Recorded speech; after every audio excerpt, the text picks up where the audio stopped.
You probably don't need an entirely new pregnancy wardrobe. Before you buy anything, shop your own closet. I'm Angela, a personal stylist. Here's how I've shopped my closet through pregnancy. Step 1, start with what you already love.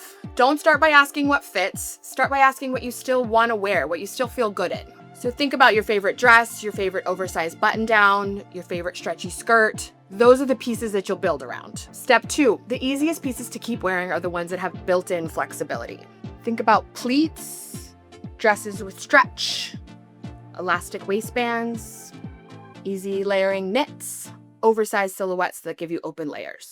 Step 3, adapt, don't replace. The biggest mistake I see is retiring clothes way too early. Your favorite dress can still be a go-to, it's just gonna hang a little differently on you. And as it starts to feel too short, try it over pants or leggings, or even just shorts so you have a little more modesty. Think about wearing your favorite oversized button-down over a fitted top or dress. You can wear it buttoned just once or twice, or open as an easy layer.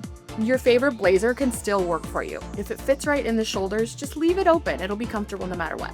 We all have stretchy waist pants in our wardrobe somewhere, and now it's just about wearing the right undergarment so that they still feel comfortable and setting that waistband in a spot that feels good. My favorite hack to get longevity out of my wardrobe is that I'm still wearing my pre-pregnancy jeans. I figured out how to layer them with bike shorts so that they still work. They just sit a little lower.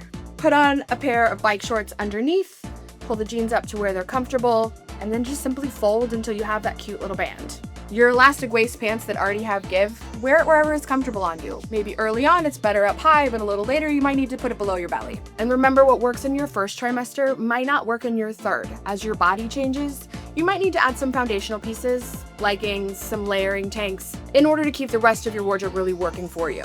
But before you buy anything new, spend some time with the closet you already have. You may be surprised to find that your pregnancy wardrobe already exists in there.